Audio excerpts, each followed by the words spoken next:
All right, let's hit the field. It is Tuesday, September 23rd, and the Yankees were kicking off the final homestand of the regular season against the Chicago White Sox. Luis Gil on the mound, and he was auditioning for a playoff spot. My recap, your reactions coming up next. This is Pinstripe Territory. Just wanted to talk, that's all. How's it going, everybody? Welcome back. Welcome back. Game one of the final homestand. And look, if this game was any indication, this could be a fun week. Now, maybe fun is the wrong word, exciting. The Yankees won this game tonight, but really you could say that the White Sox lost it. The White Sox beat themselves tonight. They literally threw the game away. And because of that, the Yankees are going to the playoffs. We had our doubts throughout the season that maybe they might not even make the playoffs, but luckily they have come on strong here over the last month and a half or so. And some more good news. The Red Sox have just beaten the Toronto Blue Jays. So now the Yankees are just one game back in the American League East. Now, they've still got to win the division by a game because the Blue Jays have the tiebreaker.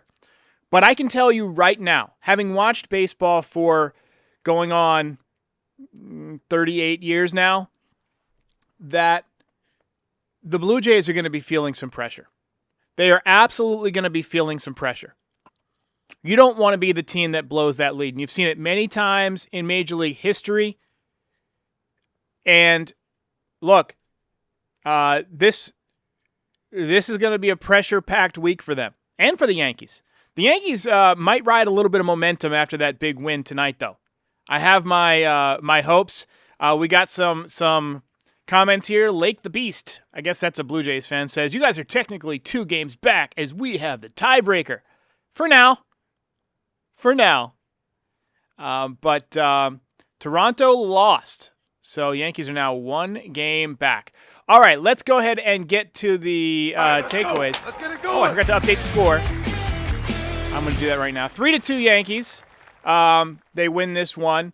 Key takeaways, Ben Rice had a really good game. He had 3 hits again. He continues to just sting the baseball. He had a 4-hit day on Sunday. And then tonight, it began in the first inning. He ripped a line drive. He also made a couple of nice plays in the field. He made a couple of nice picks. There was one that they didn't really talk about much on the broadcast, but there was a hard shot that he kind of went down and smothered that I thought was a really nice play. And look, he is not ready yet to be an all-star first baseman, but he is clearly showing some improvement. His picks have gotten better. I think if he just devotes his winter to learning first base, I think he can just have a job for the next decade. So we got some comments here. Brian Bashman says, Rice is nice. I agree. So what else today? We had good at-bats from Wells and Volpe in the second, and that kind of what foreshadowed what happened in the 9th inning. The Jatarian single from Anthony Volpe, which is something that he doesn't do a lot, but I think he should do a lot more. He has been just struggling so much this year, pulling off of every pitch, that when he comes to the plate, teams, if they pitch him away, he's been pretty much an automatic out. If he waits back and takes that pitch through the right side, he's going to find out there's a lot of hits over there. And I think it's interesting to note that after some time off, he's come back swinging the bat pretty well. And that's not the first time that we've seen that from him in his career. He tends to just, come out like gangbusters after a few days off. So that's good to note. And he had a good 2-strike approach tonight, which is something that we have not necessarily seen from him. Val in NY says, after the double play, it didn't look good. I'm getting there. So we had an RBI double from Austin Wells. In the 6th inning, Interesting play. Luis Gil jammed Kyle Teal, and it should have been an easy fly out to right field, but there was a miscommunication between Grisham and Judge. I got it. No, you take it. No, I got it. You take it. And it dropped in for a base hit. And that sucked because the next batter hit a 2-run home run, and that gave the White Sox the lead. And at that point, you could feel the pressure growing on the Yankees, right? Even as a viewer, I'm sitting here thinking, man, they have not had good swings all night, and now they've got to find a way to score 2 runs in the next few innings. And, they were leaving guys on base, and they just were not having great at-bats. And so I was not optimistic at that point. I was thinking this is going to be a huge missed opportunity. The Red Sox were beating the Jays, and I was just like, man, we're gonna blow this one. We're gonna blow this opportunity. But luckily, the Yankees did have a rally in their bones. Jazz Chisholm had 3 hits tonight. He was 3 for 3. He also got picked off. But his OPS up to 827. I think the Yankees need to stop screwing around and go ahead and sign that guy to an extension. Bottom 7. Judge had a spot where, he was the, I believe, go-ahead run, and he banged into a 6-4-3 double play. And couple of boos in the crowd. Big spot. Got to come through once in a while. Bottom 8, Giancarlo Stanton just missed a 2-run home run. Off the bat, I thought for sure it was gone. It had that look, and then, he kind of like tossed the bat a little bit, almost in disgust, and you're thinking, didn't quite get it. Oh, there goes gravity. Just missed it. Bottom 9th, big leadoff single by Anthony Volpe, hard line drive single by Austin Wells, and you're thinking, okay, here we go. We're going to rally. But then Grisham bangs into the easiest 4-6-3 double play you've ever seen. And you're thinking, oh my God, they're going to find a way to lose this game to the White Sox and to kick off a crucial homestand and not hit and have a dead flat offense most of the game and, making errors and letting balls drop and sloppy baseball. And I was all set to deliver a rant. But luckily, the White Sox pitcher literally threw the game away, fired a pitch to the backstop, Volpe scored, and then Caballero with a big knock to win the game, and the Yankees walk it off to clinch the wild card spot.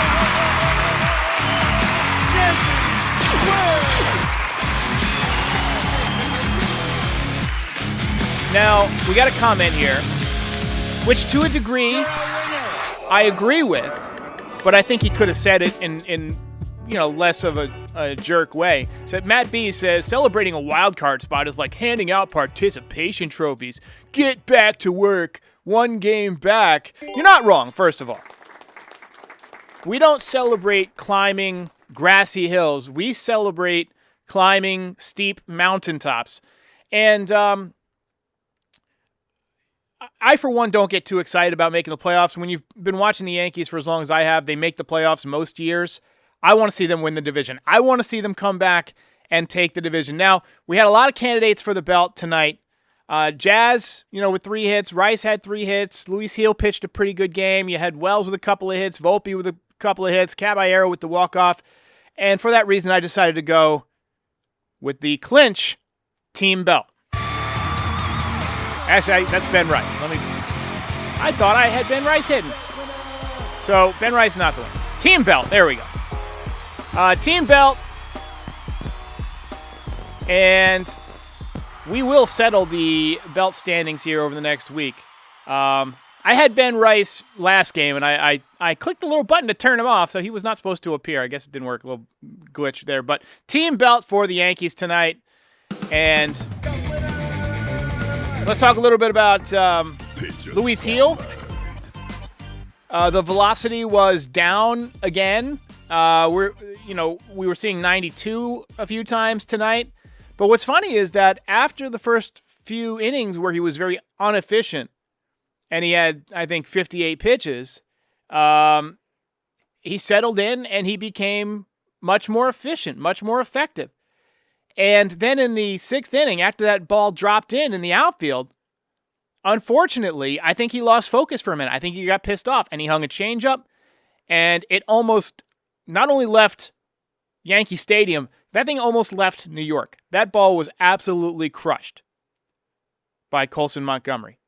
Just a gargantuan, majestic home run. But overall, decent outing. 6 innings, 4 hits, 2 runs, 2 walks, 3 strikeouts. He's got the ERA for the season down to 3.29, 1.44 whip, and 89 pitches, 57 strikes tonight. So I'm going to go ahead real quick and put up the games that we're looking at tonight. So Mets and Cubs now tied at 7. The Cubs were beating the Mets 5-1. I really want to see the Mets collapse here. We had the Padres. They're jumping all over the Brewers early. That's interesting. Guardians beat the Tigers. Red Sox obviously beat the Blue Jays. Astros and A's, no score yet in the first inning. So that's where we're at right now. But the standings, Yankees a game back with 89 wins. And if you remember before the season, when Garrett Cole went down, the over-under for the Yankees dropped all the way down to 89. It was like 89.5. So the fact that they're at 89 with 5 games left, maybe you win 94 games. Maybe you win 93 games. Not bad for having lost Garrett Cole. Take a few voicemails here. Just a reaction. Here's Eddie. Hey, Derek, it's Eddie from West New York. I was watching yesterday's show, and you made a statement yesterday that I definitely believe that you deserve the belt for this statement, because I'm looking at the Yankee team totally different now. What you said about Garrett Cole, if we would have had Garrett Cole in the rotation from the beginning of the year, we would definitely be at least 5 games in first place and not even stressing right now. But one question for you. Would you be opposed to putting either Luis Gill or Schittler in the 8th inning role as a bridge to Bednar? Because, one of them can't start in the playoffs. One of them is going to have to go to the bullpen. Would you be opposed to putting either one of those guys in? Just curious to see as to why you answer me, but you definitely deserve the belt for that statement you made about Garrett Cole yesterday. Well, appreciate it. I am far from the first person to recognize that the Yankees would have been better off in the standings if they had Garrett Cole. Now, Garrett Cole only had a 1.9 WAR last year, but he only made 17 starts. You have to figure, if you start him 32 times, you're probably going to win 14 to 16 games. Probably going to have about a 3 to 5 WAR. I think the Yankees are probably in first place by at least a game or two. Also, if Devin Williams hadn't melted down a dozen times, we'd be in first place. But as far as Schlittler or Heel, I don't think the 8th inning is the spot for either one of those guys, because I think if they were going to do that, they would have wanted to get them reps in that high leverage spot by now. I think, unfortunately, in the playoffs, you're going to see Devin Williams as your 8th inning guy, maybe with a combination of Tim Hill if there's some lefties. Luke Weaver, we saw him tonight, and David Bednar in the 9th. You might even see David Bednar go 2 innings a couple of times. But I don't anticipate the Yankees using Schlittler or Heel in the 8th. I could see them using them in like the 5th or 6th if a starter comes out early, a guy who can come in and give you 2 innings with no problem. I could see that. Here's Aiden. Hi, this is Aiden from Long Island. We got to get Cody Bellinger to hitting again. Last series against Baltimore, what did he say, like 2 for 16, 2 for 15, and he's been striking out a lot. We know him. He is not strike out. Put the ball in play. That was one of the only few people that actually know to do that on this team, not strike out with a 20% strikeout rate. He's like a 10% strikeout rate.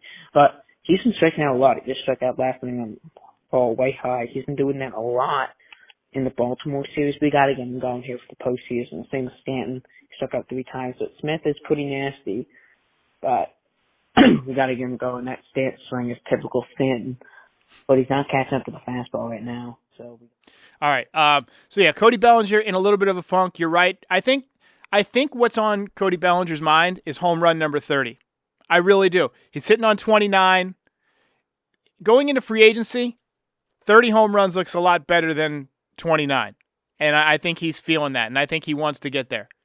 Silk wants to win the division. I agree. Let's get it done. And look, the Blue Jays are going to be feeling it. They're going to be feeling the pressure, and the Yankees have 2 more with the White Sox and 3 more with the Orioles, all at home. Quite frankly, if the Yankees go 6-0 and the Blue Jays go, what? They got to do what? With 5 games left, they got to lose 2 more. So 3-2.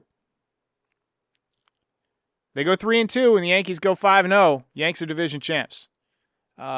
Quick word from the guys at Foul Territory, then back to wrap it up. Kratz, let's talk about Omaha Steaks, and it's not just steaks. It's chicken wings. It's smash burgers.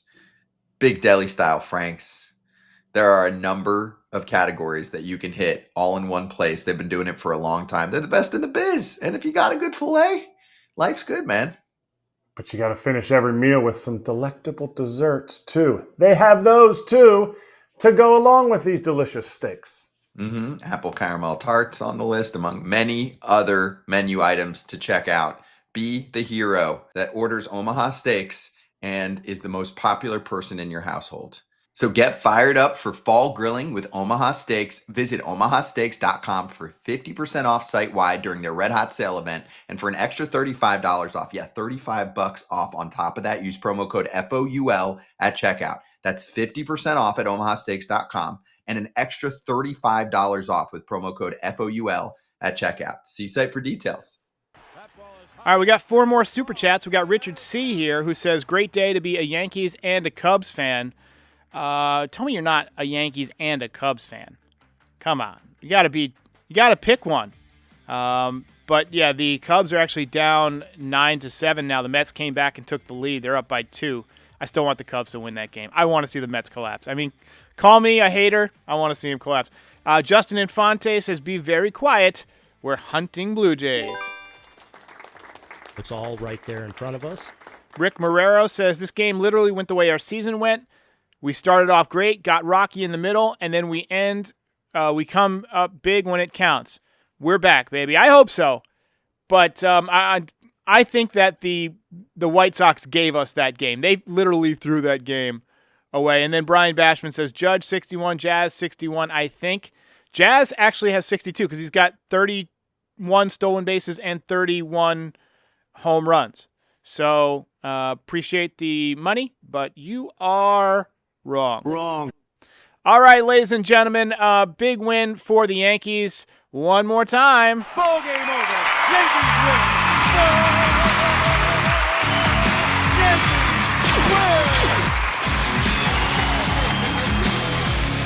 win. Doug Rao says best record in the AL is still within reach. You're not wrong. So basically the Blue Jays have the best record in the American League. They are 90-67. So the Yankees are a game behind the best record in the American League. The Guardians are 85-72 and tied with the Tigers, also 85-72, and the Mariners out west 87-69. If the Yankees win out, they're 94. What's that? 94-68. I don't think the Blue Jays will win out. I don't know if they'll go 3-2, but the Red Sox are playing them tough. You know, the Red Sox are trying to make a postseason push themselves. It's going to be fun. It's going to be a fun week. Call in. Maybe we'll do some voicemails. We're going to have a post-game show after every single game this week. And then, obviously, once the postseason begins, we'll go back to doing 2 a day. We'll do the voicemail in the morning and then the post-game show after the game. Maybe even mix in some pregame shows there. But tune in. We'll see you next time. If you enjoyed this content, please hit that like button and subscribe. Check out NYYDesigns.shop for some great merch. Support our sponsors. It helps keep the show going. And you can find us on all major audio platforms, so be sure to subscribe there too. But most importantly, come back again soon. We'll see you next time.